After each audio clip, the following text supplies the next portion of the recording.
Bonjour chers amis téléspectateurs. Aujourd'hui je suis en pleine campagne. Nous sommes vers Constance et je voulais partager avec vous la parole de Dieu. J'ai eu un petit peu de retard, mais ça fait du bien quand même de changer les décors, n'est-ce pas? J'aimerais parler d'un sujet pertinent qui me tient à cœur. Comment désenvoûter une maison? Comment briser la malédiction dans une maison? Comment délivrer un endroit? Et vous savez que cela existe bien.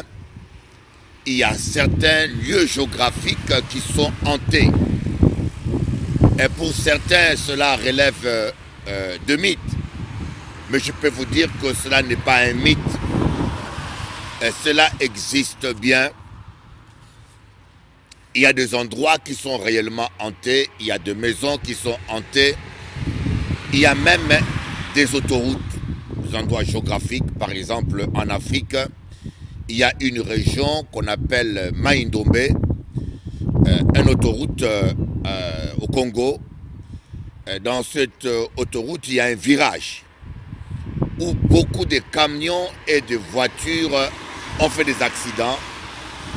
Et les survivants ont dit que quand ils abordent ce virage, ils ont l'impression de voir un enfant traverser la route. Et quand vous essayez d'éviter cet enfant, c'est là que la plupart des gens font des naufrages, le dérapage et font des accidents. Donc ça existe. Mais quand on voit l'histoire de cette autoroute, on étudie l'histoire de cette autoroute, on va constater que en réalité, il y avait un enfant qui a été écrasé à cet endroit. Un enfant qui a été écrasé à cet endroit. Et depuis lors, cet endroit est hanté par un démon. Vous voyez? Il y a des maisons qui sont hantées simplement parce qu'il y a eu quelqu'un qui est mort injustement par violence. Mais ce n'est pas l'esprit du mort qui traîne, parce que les morts vont dans le séjour des morts. Vous voyez? Il faut que nous puissions analyser chaque phénomène du point de vue biblique. Ce n'est pas un esprit de mort qui traîne dans l'endroit, mais c'est simplement un démon qui s'autorise à traîner dans l'endroit, qui profite de cette injustice, de cette violence pour réclamer l'endroit géographique et hanter et attaquer tout le monde qui passe dans l'endroit en question. La première fois que moi j'ai eu à faire face aux envoûtements et aux démons qui contrôlent des maisons, c'est quand j'avais l'âge de 6 ans, je crois bien. J'étais très jeune avec ma petite sœur. On louait une maison avec ma mère, louait une maison où avait habité un sorcier, où avait habité un marabout. Et ma mère était allée en voyage et nous sommes restés dans la maison. Vers le soir, un jour, moi et ma petite sœur, vous pourrez dire que c'est mon imagination ou c'est simplement l'imagination d'un enfant, mais c'était moi et ma petite sœur. Nous avions vu la couleur de la maison se transformer. La maison qui avait la couleur jaune commençait à devenir rouge. Moi et ma petite sœur, on a vu ce phénomène à l'âge de 6 ans. Nous étions saisis de panique quand notre domestique nous a sortis de la maison et nous avions, ce soir-là, nous n'avions pas dormi dans la maison. C'est pour vous dire que je parle de choses que je connais. Que dans ma vie, j'ai vécu ce phénomène et quand je vous en parle, je sais de quoi je vous parle, ce n'est pas de l'imaginaire. Mes frères, cela existe. Mais maintenant, comment désenvoûter? Même en Guadeloupe, il y a des maisons envoûtées. En Guadeloupe, il y a des maisons envoûtées, il y a des maisons hantées. La première chose, c'est par la foi. Vous voyez, Dieu intervient dans nos vies par la foi. Je pense que beaucoup de gens aux Antilles, en Guadeloupe ou en Martinique, me connaissent à cause de ce phénomène. Il y a 20 ans, il y avait une femme indienne qu'on appelait Madame Judith qui habitait aux Abîmes. Madame Judith. Et il y avait de pierres qui tombaient sur sa maison. On ne savait pas d'où cela provenait. Tout bougeait dans la maison. Les chaises bougeaient toutes seules.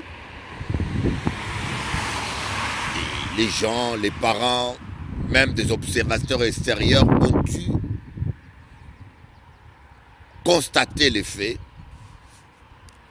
Alors Madame Judith va appeler au secours certains pasteurs religieux. Il va appeler des voyants.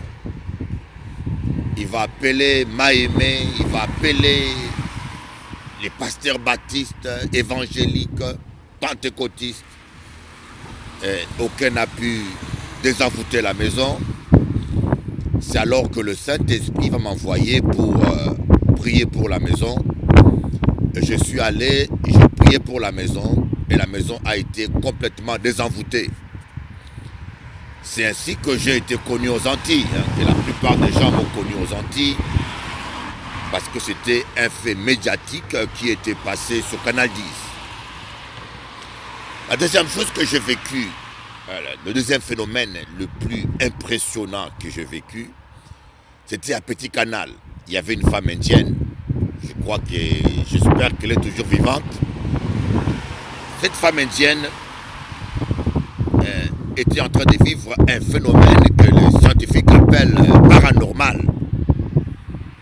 Cette femme indienne, quand elle était dans la maison sentait du pétrole, il y avait du feu, et quand elle appelait les pompiers et que les pompiers arrivaient, il n'y avait plus du feu. Elle a fait ça 3 fois et les pompiers ne répondaient plus à ses appels lorsque le feu a pris toute sa maison. Elle a quitté sa maison, elle est allée chez son père. Arrivée chez son père, c'était plus le feu de la maison, mais c'était son corps qui brûlait. Et son corps brûlait. Et lorsque son père a vu que sa fille était pas loin de mourir, elle va m'appeler. Il va m'appeler, il va me dire au secours Bishop Eli, maintenant ce n'est plus la maison, mais c'est ma fille. Si tu n'interviens pas, je pense que je vais perdre ma fille. C'est alors que je vais arriver dans l'endroit, et j'arrive dans la maison, je vois une dame sur un fauteuil torse nu avec des glaçons sur elle. Imaginez-vous, vous savez des fois quand quelqu'un vit de telles choses, on a toujours tendance à penser que la personne a un problème dans la tête ou la personne a perdu sa tête. Mais quand vous voyez quelqu'un qui est torse nu avec des glaçons sur son corps, je pense qu'on a difficilement, c'est quelque chose qui se passe dans la tête. Parce que si c'était dans la tête, je ne pense pas qu'elle aurait supporté des glaçons sur elle. Et à mon arrivée, je l'ai imposé le main, j'ai prié pour lui, pour elle, et elle a été complètement délivrée. Elle a été complètement délivrée, mais le problème c'est qu'elle ne voulait plus aller chez elle. Parce qu'on lui avait donné une maison par la mairie du Petit Canal, mais dans cette maison, comme pour le cas de Madame Judith, tout bougeait. Je dis, bon, on y va dans ta maison, je vais prier pour ta maison, tu vas rentrer chez toi normalement. Et nous sommes allés dans sa maison, et quand nous sommes arrivés, je vous parle de quelque chose dont il y avait au moins 5 témoins. Il y avait au moins 5 témoins, dont Chantal Gimard, psychologue, et d'autres chrétiens qui sont encore vivants en Guadeloupe, qui peuvent vous témoigner que ce que je vous dis, on était au moins à 5. Nous sommes rentrés chez elle, on a vu des herbes dans le salon, et la maison était à 2 niveaux, en étage. On a vu des herbes dans les salons, par terre, on a vu des pierres, on a vu tout désorganisé, la télévision par terre. Je dis, mais qui a fait ça? La dame va me dire, mais non, c'est personne, c'est tout seul que cela arrive. Je vous dis que je chasse les démons, j'ai vu des choses, mais là, je n'ai pas cru. J'ai dit, j'ai tout vu dans ma vie, mais une maison fermée et que l'herbe entre à l'intérieur, que des pierres entrent à l'intérieur, madame, je ne crois pas. Et cette femme va me dire, mais pasteur, si tu doutes, sortons dehors. Je tiens à vous dire qu'on était 5 et les témoins sont encore vivants. On est sorti dehors de la maison. On a rangé la maison, on a enlevé les pierres, les herbes sales qui étaient à l'intérieur. On a remis tout en ordre et la maison était en étage. On est sorti dehors, on a fermé la porte. On a compté jusqu'à 10. 1, 2, 3, 4, 5, 6, 7, 8, 9, 10. Mes frères, lorsqu'on ouvre la porte, on trouve tout désorganisé. On trouve des herbes par terre, on trouve des pierres. Je me dis, mais d'où cela vient? Et je vous dis que c'est la première fois que j'ai vu que le diable fait aussi des miracles. C'est la première fois, je vous dis, j'ai entendu parler du diable, j'ai chassé les démons, mais c'est la première fois que j'ai vu une démonstration vraiment de puissance diabolique. Quand vous lisez la Bible et qu'on vous dit que Moïse a pris son bâton, il a jeté, c'est devenu un serpent. Les magiciens de l'Égypte, ils ont pris aussi leur bâton, ils l'ont jeté, c'est devenu un serpent. C'était démonstration contre démonstration, qu'on peut dire autrement, confrontation de puissance. Et c'est la première fois que j'ai vu ce genre de phénomène. Croyez-moi, j'étais impressionné. Si vous n'avez pas la foi, vous paniquez. Alors, je me suis appuyé sur une seule parole. Voyez, tout c'est par la foi. Écoutez-moi bien, tout se passe par la foi. J'aimerais vous expliquer comment j'avais désenvoûté cette maison. Je n'ai pas fait 1 heure de prière, je n'ai pas fait des signes de croix, non. Je me suis appuyé simplement sur la parole de Dieu.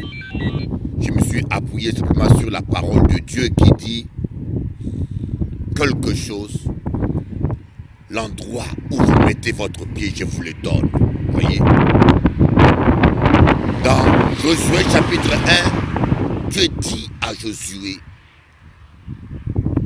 partout, toute la terre où tu mets ton pied, je te le donne. Voyez. Apprenez à vous appuyer sur la parole de Dieu.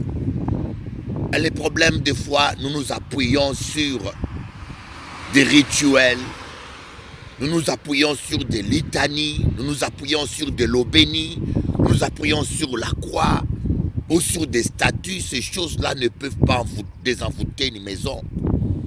Parce que quand on parle d'une maison hantée, il s'agit des esprits mauvais qui occupent le territoire.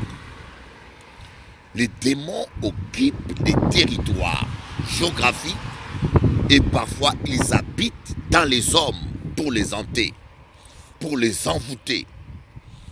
Et quand on parle de désenvoûtement, il s'agit de chasser des esprits qui occupent un lieu géographique précis. Et là, il y a une confrontation. L'eau n'est pas un esprit. L'huile n'est pas un esprit. Comprenez que c'est une confrontation spirituelle. Alors, qu'est-ce que je fais? J'ai pris l'huile. Et l'huile, je l'ai pris dans un sens symbolique. Il faut bien expliquer que l'huile, je l'ai utilisée dans un sens symbolique.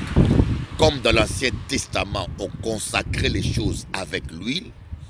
Dans le Nouveau Testament, l'apôtre Jacques parle aussi de l'huile. Dans Jacques chapitre 5, il dit, quelqu'un est-il malade, qu'il appelle les anciens de l'église, et ceux-ci loindront d'huile.